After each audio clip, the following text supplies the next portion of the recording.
Heger, vy ste myslím aj, neviem, či priamo v rozprave, ale keď som si pozeral nejaké citáty z tohto týždňa, tak ste hovorili, teraz keď to dám do tej úrovne makroekonomickej, že dosiahnuť vyrovnaný rozpočet tesne pred koncom volebného obdobia považujete za veľmi nepravdepodobné, tak aké ešte ďalšie rizika v tom celom vy vidíte? Ja by som to doplnil, lebo vidíme, že vchádzame do takej dosť odbornej debaty, ale je dôležité si povedať ten väčší obraz. A ten väčší obraz, alebo ten najväčší obraz, ktorý tu máme, je naša budúcnosť, na ktorú pozeráme. A Európska únia nás varuje, že v roku 2060 bude mať veľký demografický problém, pretože my, ako jediná, alebo teda krajina v rámci Európskej únie, máme najstaršie starnúcu populáciu. A toto je závažný problém a preto je veľmi dôležité, aby sme každé opatrenie, ktoré ideme zavádzať do rozpočtu, mali na zreteli práve s týmto cieľom. A preto som hovoril aj o tom Armagedone a za chvíľku sa vyjadrím ešte aj k tým paušálnym výdavkom. Ale chcem len dať ten veľký obraz, že ako je dôležité, aby sme zvažovali každý krok, lebo ten cieľ je o 50 rokov, o 40 rokov. Povieme si, to je ďaleko, jedzme, pijme, hodujme. Ale každý krok nás buď odkláňa od tej trajektórie, alebo nás na ňu navádza. A taktiež sa musíme učiť z histórie, ktorú sme tu už videli a nesmieme ju opomenúť. Povedzme si Husákové deti. Ja som Husákových detí. 120 000 detí sa rodilo za Husákových čias. Dnes je tomu 50-55 000. Po revolúcii to bolo 80 000. Vidíme, aký máme úpadok detí a my tu máme tú starnúcu masu, na ktorú bude treba zarábať. Ale teraz, keby som trošku skočil a premostil, lebo mohol by som k tomu hovoriť, ale nie, ešte poviem takto. Naši občania, aj práve týmto, že vidíme, že tu klesá tá demografia a vidíme, ako štát sa správa, že vlastne správaním ľudia nechcú mať deti. Cítia sa ako otrokmi tohto systému.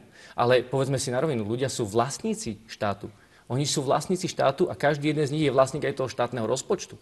A preto je dôležité, aby vláda pristupovala k tomu zodpovedne z hľadiska ľudí, že áno, myslím na vás pri tom rozpočte a chcem zabezpečiť práve tú trajektóriu. A teraz, keď sa vrátim k tým živnostníkom, tak si povedzme pár čísel. V roku 2012 začala vláda zavádzať opatrenia, kedy začala siahať na živnostníkov a zaviedla reštrikcie paušálnych výdavkov a podobne, ktoré teraz sa vracajú. Práve v ten rok pokleslo živnostníkov o 10 000, nárast SRO firiem o 13 000. Od roku 2011 do roku 2014 to bolo 23 000 a potom od roku 2014 do 2015 11 000 pokles živnostníkov. Čiže celkovo minus 34 000 živnostníkov a nárast plus 47 000 SROčiek. Čo tým chcem povedať? Že my máme pokles minus 34 000 živnostníkov a dnes im ideme dať paušálne výdavky, keď už oni sú preč, oni už sú SROčkari. Oni už sa nepotrebujú dostať. Tak ho hovoril pán Mihal. Tí, ktorí to dáme, to sa dotkne tých, ktorí majú vysoké príjmy, ktorí môžu si tie paušálne výdavky uplatniť. Ale tí, čo majú nízke výdavky, tí, čo ostali živnostníkmi a majú nízke výdavky, tak majú vyššie odvody. Čiže v skutočnosti štát im potiahne tie peniaze. A ja to hovorím preto, aby sme videli, že toto je tá empatia na vlastníkov tohto štátu, vlastníkov akcionárov, keby sme to chceli prirovnať akciovej spoločnosti, tak vláda je dosadená ako predstavenstvo a my sme akcionári, ale každý akcionár sa zaujíma, prepáčte, chcem vidieť... Dobre, ale teda ako by malo vyzerať to vaše riešenie? Kebyže má spĺňať to kritérium, aby všetci boli spokojní. Aby sme zodpovedne? No pozrite sa, zodpovednosť. Môžeme si teda ísť otvoriť tie témy, že čo chceme zodpovedne robiť. Skúsme zostať pri paušálnych výdavkoch, aby sme zase do toho nepletli, že ako sa to dá urobiť inak a lepšie teda. Áno, my musíme pozerať na to, čo tu už bolo pokazené. A teraz chceme to opraviť, máme dieru na lodi a chceme to len zaplatať. My sa musíme začať pozerať, tých dier je tu dosť veľa, ktoré tu vznikli za tých 5 rokov nezodpovedného vládnutia, kedy vlastne vláda je zameraná na výber daní, čiže na príjmy. Vo výdavkoch sa až tak nestará o to a vôbec nie o štruktúru výdavkov. Proste vidíme, že výdavky sa navyšujú z roka na rok, ale proste, čiže toto je ten problém, ktorý tu vidíme. A my sa teraz chceme baviť, že akú záplatu? Mám vám ja povedať, akú inú záplatu? Ale to nie je o záplate. My musíme začať prekopovať celý systém, lebo my máme už tých dier viac a teraz ako ideme tú loď opraviť? A to sa môžeme začať baviť, ak chcete, ale to sa netýka len paušálnych výdavkov. Čiže ak chceme zmeniť tú tému, môžeme, ja tu mám nejaké...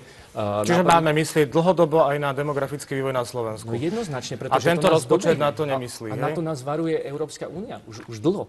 Poďme možno trošku zase tak do tej vyššej ekonomiky, na tie súvislosti sa pozerať. A ja nadviažem na pána ministra, vy ste teraz spomenul vlastne, ako vám ide o zníženie dlhu. A ja by som chcel ukázať vlastne túto nárast verejného dlhu, ktorý nám tu rastie od roku 2006 a môžeme vidieť aj od roku 2012, ako výrazne rastie. Percentuálne klesá, ale vidíme, že sme na 40 miliardách. A teraz vlastne, vyše 40 miliard a sme v prvom pásme dlhovej brzdy.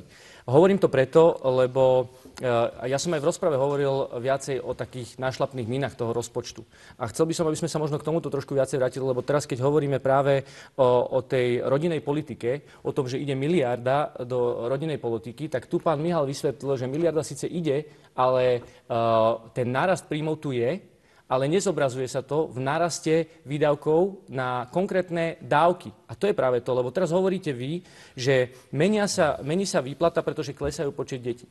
Ak teda sa mení, tak my vlastne sporíme na tom, že máme menej peňazí na tieto dávky, tak môžeme pridať do tých výšky dávok, aby tí ľudia mali motiváciu deti mať. Pretože, a ešte tu by som, pán minister, chcel povedať, že vy ste ten, ktorý vidíte do tých čísel rozpočtu. A vy môžete, a ja vás pozbudzujem do toho, tlačiť na svojich kolegov ministrov, ktorí vidia do tých skrutiek svojich rezortov, aby naozaj tam robili poriadky, pretože ak otvoríme či už dopravu, alebo teraz ministerstvo sociálnych vecí, a môžeme ju otvoriť a môžeme sa začať o tom baviť. No počkajte, ja budem otvárať. Dobre, pardon, takže len hovorím na ten kontext toho, že keď hovoríme o znížení dlhu, tak ostaňme v tej rovine tých dopadov, pretože dobre, ja chcem hovoriť o tom, viete, my ideme do príliš veľkých detailov, ale ľudia potrebujú vidieť súvislosti.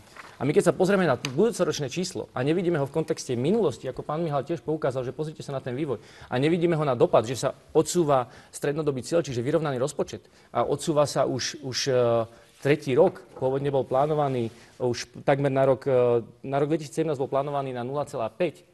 A teraz ho posúvame vlastne na 1,3. Hovoríme, že bude v roku 2019, pôvodne v programovom vyhlásení vlády hovoríme, že bude 2020. Lenže to nevychádza, tak sa to muselo zmeniť na 2019, pretože ak máme dodržať kritériá, že o 0,5% klesáme každý rok, no tak by sme to stihli skôr a preto sme to posunuli na 2019. Takže nehovorme, že teraz nejaké iné argumenty na to, lebo toto je skutočný dôvod. Ale vláda si to posunula. Zase si to posunula. Ja len hovorím o tom, že stále posúvame ten cieľ, stále chceme vmíňať. Ekonomika sa nám dostáva pomaly do prehriatého už pásma. Dneska máme output gap 0,1. No počkajte, pán Heger, ale vy hovoríte o tom, že treba urobiť čo najskôr vyrovnaný rozpočet podľa pôvodného plánu, ale pritom by ste dali viac peňazí na sociálne výdavky. Dá sa to? Efektivita výdavkov, samozrejme. A zároveň dá sa to, samozrejme, že sa to dá. A efektivita výdavkov. Zoberte si len, keby sme sa pozreli na výber DPH, tak tam máme 2 miliardy, ktoré sa nevyberú. Máme tu ďalej dopravu. Value for money. Tam je okolo 500 miliónov. Medzispotreba nám narastá, teraz hovorím trošku technicky, ale nám narastá o 0,6% HDP, to je takmer 500 miliónov korún. A pozrite sa na našu konštruktívnu spoluprácu. Pri protischránkovom zákone hovoríte o korupcii, o výbere korupcii, o korupcii ako vplyv na výber daní. Veronika Remišová veľmi konštruktívne spolupracovala s pani ministerkou spravodlivosti Žitňanskou práve na tom, aby sme spoločne našli riešenie, ako tomu pomôcť. Zoberme si Mareka Krajčí a Alana Suchánka, našich zdravotníkov, ktorí veľmi konštruktívne spolupracujú s pánom Druckerom a naozaj na výboroch preberajú, kladú si otázky, zamýšľajú sa a prichádzajú dokonca aj s riešeniami, ako tomu pomôcť. A zdravotníctvo, viete, to sú presne tie oblasti. Zdravotníctvo, diaľnice, deti. Dobre, pán Heger, nepomôže efektivite ten projekt hodnota za peniaze? Určite áno. Toto je, a ministerstvo financií v tomto má veľkú devízu a preto podporujem vás a pozbudzujem vás, aby ste tlačili viacej na ministrov práve skrze tento nástroj, pretože doprava je naozaj taká oblasť, kde by sme mohli hovoriť ďalšiu polhodinu, kde to je zahmlievané. Doprava je jak Pandorína skrinka. To keď otvoríte, tak tam je nášlapná mina jedna za druhou. A už len to, keď si zoberieme Bratislava Košice, ako hovoríme, pán Fico sľuboval už dávno, že to bude spojené. Ešte to nie je, stále sa to odkladá. A poďme sa pozrieť prečo. Ja by som tu chcel ukázať takúto jednu tabuľku a toto je vlastne len tabuľka, ako vidíme, posledné 3 úseky, ktoré boli pred rokom súťažené a vidíme tu práve aj ten odklon v číslach a viete, doprava je známa tým, alebo teda povráva sa, že sú tu kartely, ktoré sa dohadujú a toto len nasvedčuje tomu, že keď dokážeme jednu zákazku vysúťažíš tak, že rozdiel medzi prvou a druhou je 22% a ostatné 3 a 4, tak toto ukazuje, ako dokážeme nehospodárne potom robiť. A to sú zákazky za rádovo 200-300 miliónov eur, ktoré niekedy sú aj narýchlo. Napríklad Čadca Svrčiňovec sme museli narýchlo robiť. Čiže tam už áno, nedá sa nič robiť, ale prečo to musíme robiť tak narýchlo, keď potom už chceme stiahnuť tie prostriedky? Druhá vec je práve tá miera korupcia, to je naša parketa. A my chceme naozaj do tohto vnášať ten rozmer pri korupcii v doprave. Value for money je presne toho ukážkou, že vidíme, ako ministerstvo dopravy nespolupracovalo a vy sami viete, že ste s tým mali najväčšie problémy. A ďalšia vec je, tam my potrebujeme kvalitných odborníkov. Ministerstvo financií dneska má kvalitných odborníkov vo svojich radoch a funguje. Na ministerstve dopravy sa obmieniajú politicky, dokonca až niekedy do miesta referentov a vyhodili sme ten brain trust tých odborníkov, ktorí sme tam mali, aby mohli priniesť koncepciu. My nemáme vymyslené, v Prešove máme výpadok v ranej špičke vo vlakoch na 2 hodiny. A potom sa to leje autami, samozrejme, lebo tí ľudia nemajú inú možnosť, ako prísť do Prešova, hore od Sabinova. A tým pádom sa to leje autami a máme tam strašný pretlak. To je jeden z príkladov. Potom ideme rýchlo to zachraňovať obchvatom. Ja to chápem, ale tu my potrebujeme pozerať na diaľnice, cesty prvej triedy, potrebujeme pozerať na vlakovú sieť a prepojenosť toho. Čiže toto tu chýba, táto koncepcia, a ja to hovorím opäť z pohľadu tej kontinuity. Dobre, ale to už je naozaj odborná debata s ministrom dopravy. No jasné, ale tu len chcem demonstrovať to, že lebo ste sa pýtali, že ako tie eurofondy využiť. No presne toto je to. Tento rezort si treba tak zobrať v rámci value for money. Povedzte mi, pán Heger, vy ste miliardy, 3 miliardy dlhovej brzdy zákona podporili, alebo nie? Pozrite sa, ja som rád, že ste to spomenuli, pretože zatiaľ v žiadnom prípade, pretože musíme vidieť tú efektivitu. Nám ide o efektivitu výdavkov. Keď uvidíme efektivitu výdavkov, potom sa môžeme baviť. Ale my teraz ideme sa hovoriť, my sa už zadlžujeme. Dovoľte, aby som to znovu ukázal. Zadlžujeme sa, sme v prvom pásme dlhovej brzdy. V roku 2009, keď bola kríza, sme mali kam klesnúť, alebo ísť hlbšie do vačku, lebo sme nemali taký dlh. Povedzte mi vy, keď sme tu už v prvej dlhovej brzde, teda v prvom pásme dlhovej brzdy a teraz príde kríza, čím to vykrieme? Budeme nabalovať dlh? Čiže toto je tá filozofická otázka. Druhá je efektivita, tretia je korupcia a potom sa môžeme baviť o tom, že ako dlhová brzda bude vyzerať, ale ja mám podozrenie, že toto bude len politický nástroj na to, ako sa zbaviť zodpovednosti za to, že neboli dobudované úseky, ktoré mali byť v tom čase. To je len môj osobný názor. Ako sa ľudia budú na budúci rok mať z ekonomického hľadiska? Ľudia sa podľa mňa budú mať tak, ako sa mali aj tento rok.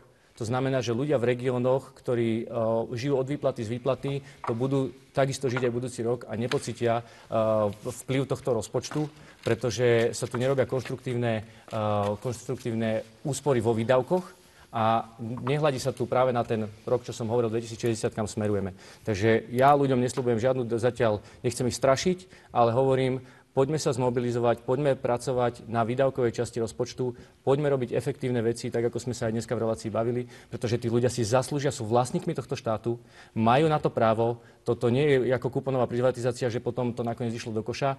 Toto sú naozaj reálne životy, reálne príbehy, ktoré potrebujú, aby ich potreby boli naplnené.